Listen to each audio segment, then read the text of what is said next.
Hey guys, मेरा नाम है मोहम्मद फ़िरोज़ और मैं आपका स्वागत करता हूं एक नए वीडियो में।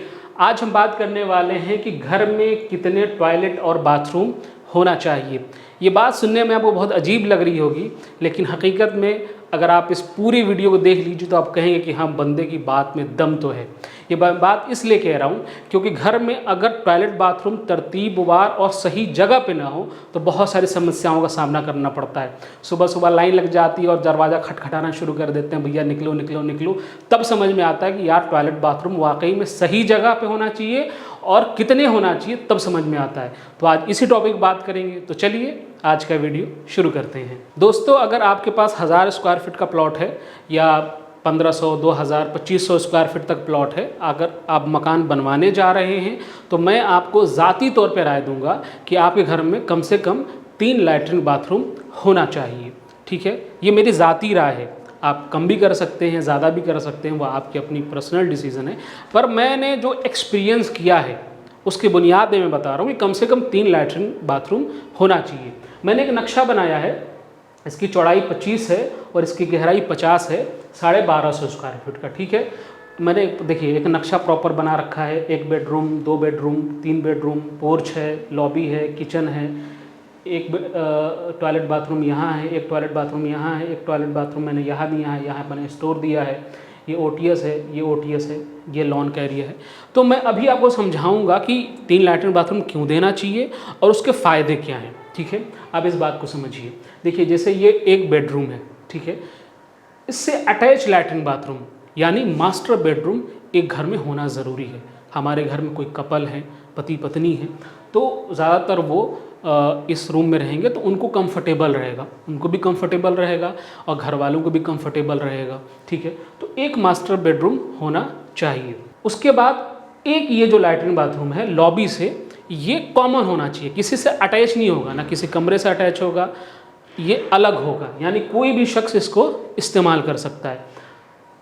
एक चीज़ और आप कर सकते हैं कि ये जो टॉयलेट बाथरूम है इसमें टॉयलेट अलग कर सकते हैं और बाथरूम अलग कर सकते हैं। यानी यहाँ अगर बीच में एक वॉल आपने खींच दी तो ये टॉयलेट हो जाएगा, ठीक है, और ये बाथरूम हो जाएगा। इधर से आप दरवाज़ा दे दीजिए, चाहे इधर से दरवाज़ा दे दीजिए, आपकी मर्ज़ी है, चाहे जिधर से दे। अगर आपको दोनों एक साथ बनाना है तो आप दोनों एक साथ बना दीजिए। इससे क्या रहेगा कि ये किसी से अटैच नहीं रहेगा, तो बहुत आसानी से लोग आएंगे जाएंगे। ठीक है, ये गेस्ट रूम है बेसिकली। यहाँ मैंने एक टॉयलेट बाथरूम दिया हुआ है।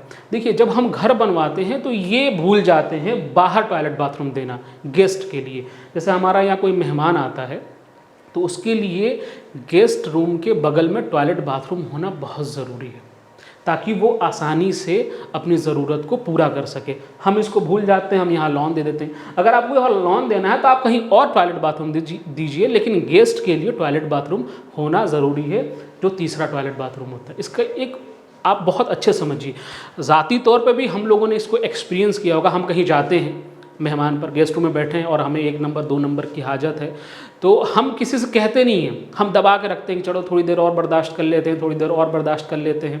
फिर जब हद से ज़्यादा गुजरती है तब कहते हैं कि भैया थोड़ा हमको पेशाब करना है या 2 नंबर करना है, तो हम अंदर जाते हैं। तो हम अनकंफर्टेबल रहते हैं, कंफर्टेबल नहीं होते हैं, क्योंकि पता लगा हम अंदर गए और जाने के बाद भड़बड़ की आवाज़ आ रही है, तो हम सोचते हैं यार घर वाले सुनेंगे तो क्या कहेंगे, तो हम दबा के धीरे से बैठे रहते हैं कि मतलब आवाज़ निकले। बहुत सारी समस्याएं आती है, वो बखूबी आप जान रहे होंगे।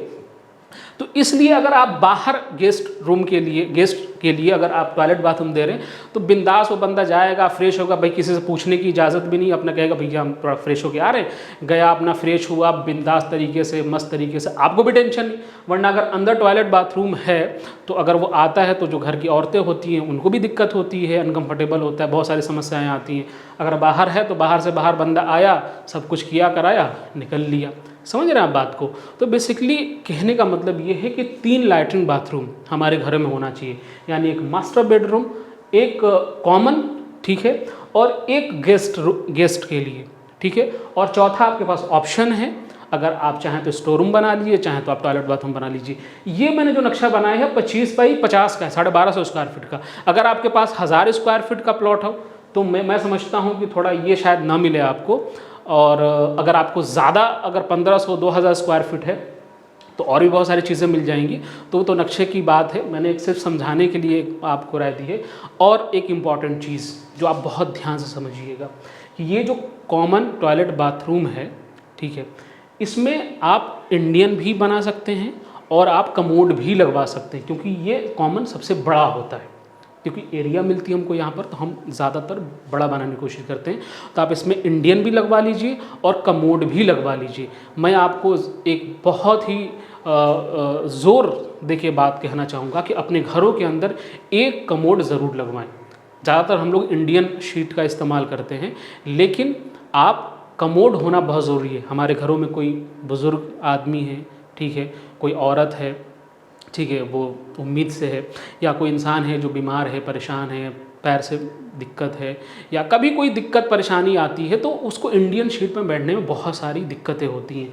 तो अगर आप कमोड एक घर में रखते हैं तो आपको बहुत ज़्यादा आसानी होगी। अगर आप सोचते हैं कि नहीं हमारे घर में तो इंडियन ही सब इस्तेमाल करते हैं, हम आगे भी देंगे इंडियन, पीछे भी देंगे, बीच में देंगे, कॉमन वाले में भी देंगे, तो आप कॉमन वाले में इंडियन भी दे दीजिए और कमोड भी दे दीजिए। इससे क्या रहेगा कि कभी घर में कोई परेशानी समस्या आती है तो वो भी इस्तेमाल कर लेंगे और अलग से आपको कोई टॉयलेट बाथरूम भी नहीं बनाना पड़ेगा। तो दोस्तों, मैंने जो बातें बताई हैं आपको, इसका मकसद ये है कि अगर आप मकान बनाने जा रहे हैं तो आप टॉयलेट बाथरूम तरतीबवार तरीक़े से बनवाइए, ताकि आपको किसी तरह कोई समस्या ना हो, ठीक है। आप कपल के लिए कपल का ध्यान रखिए, आप जो घर के कॉमन लोग हों उनका ध्यान रखिए, जो घर में मेहमान आते हैं आप उनका भी ध्यान रखिए। इसी को सोच करके मैंने ये वीडियो बनाई है।